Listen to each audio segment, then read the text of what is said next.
and he has issues with the conservative environment of a historically black college known as Mission College. It blows his mind that Mission College is so conservative that it will not even divest its interest in apartheid in South Africa. That blows his mind that a black college will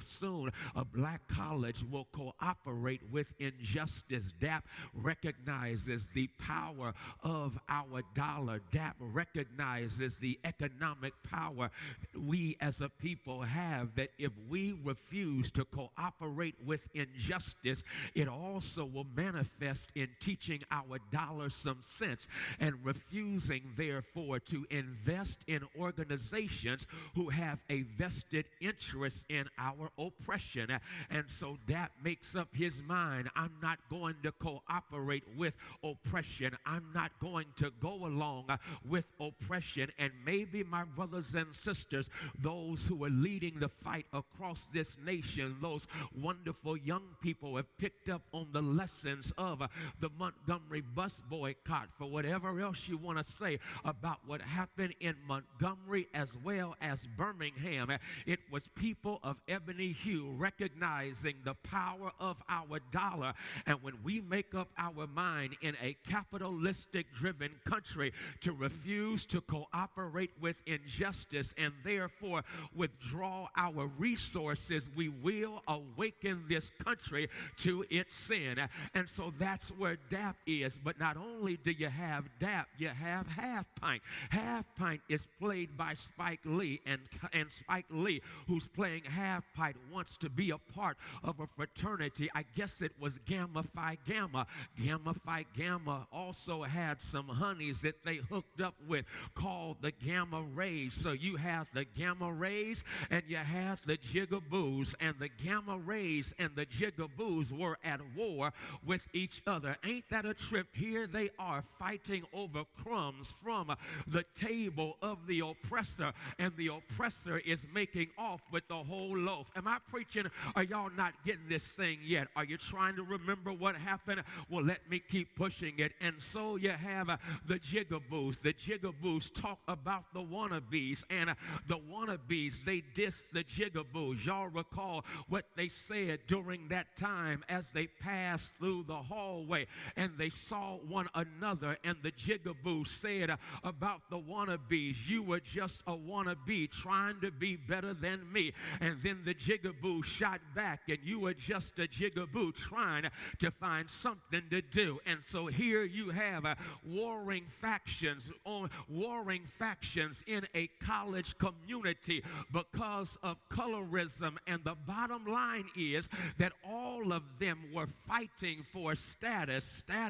I'll park there parenthetically, because the bottom line is that all of us, if we are not careful, will develop a status starvation where we feel we have to have in order to be. We have to have things in order to feed our sense of who we are. Y'all still not getting it. In a real sense, we get more caught up in what belongs to us rather than to whom we belong because of status starvation. So we do whatever it takes to make ourselves seem like more than we really are. No wonder Susan Taylor brilliantly and sagaciously suggested, I love it, as she declared that black people have a way of engaging in retail therapy as consumers because there is some emotional need that we are trying to feel instead of engaging in economic empowerment and collective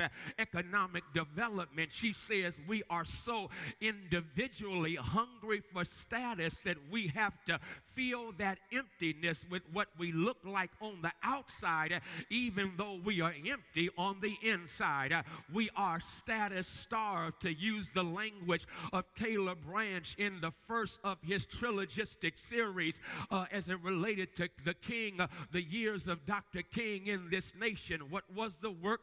Parting the waters. And so status starvation will cause us to buy stuff we don't need with money we know we don't have, trying to impress people who really could care less. When you are status starved, you soon soon discover that your outgo exceeds your income, and so your upkeep becomes your downfall. When you are status starved, you buy what you want and you end up begging for what you need. When you are status starved, you try to look like more than you are, and before you know it, you discover there's a high cost to front end, because in a real sense you have a debt mindset, because your lifestyle is a liability and you're trying to impress other people as if to make yourself appear to be something that you're not. Because I've discovered that if you are secure within who you are, rooted in whose you are, you ain't tripping on what other people have to say about you, because you already made up your mind. You know what? People ain't got a heaven or hell to put me in. People didn't save my soul. People didn't wake me up this morning. People did not kiss me with fresh mercy.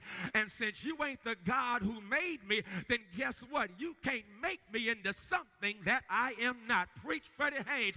I already West Baptist Church.